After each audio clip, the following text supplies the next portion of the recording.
This is my blood red parrot setup. It's a 2 foot by 1 foot and height is 1.5 foot aquarium.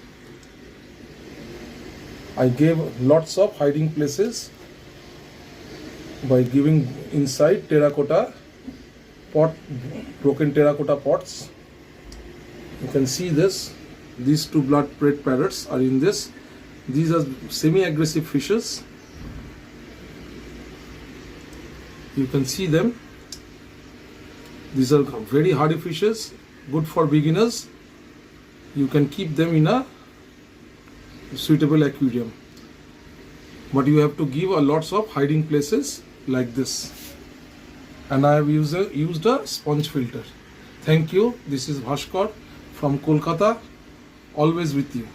Please subscribe our channel.